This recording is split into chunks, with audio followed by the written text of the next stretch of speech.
कि फंडामेंटल जो लड़ाई है कि अगर बिहार में युवाओं को, महिलाओं पर लाठी चलाना जायज है और उसके खिलाफ आवाज उठाना क्राइम है, तो हम उस जुर्म को स्वीकार करते हैं और जेल जाने के लिए तैयार हैं।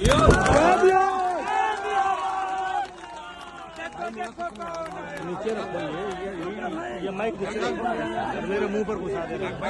आगे सुनो।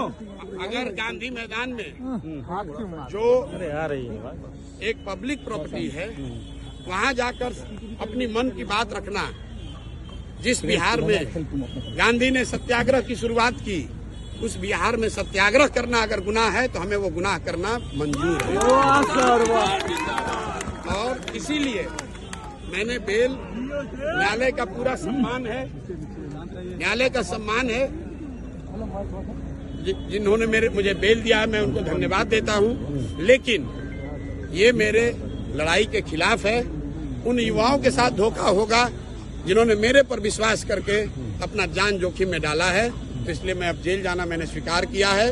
और दूसरी बात, मेरा जो अनशन 5 दिन से चल रहा है उसमें कोई परिवर्तन नहीं होगा। मैं पिछले 5 दिन से सिर्फ पानी पर हूं और आगे भी जब तक सरकार इसका रास्ता नहीं निकालेगी, जेल में भी मैं सिर्फ और सिर्फ पानी पर ही रहूंगा।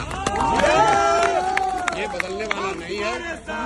मेरा आपसे एक और आग्रह है, जो पुलिस वाले यहाँ हैं इनके साथ आप लोग धक्का मुक्की मत कीजिए।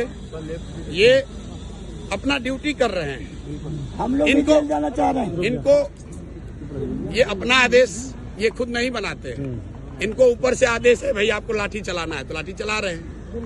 तो लाठी तंत्र चलाने वाले नीतीश और भाजपा की सरकार को उखाड़ कर फेंकने का अभियान तैयारी है ना? जरा हाथ उठाकर बोलिए।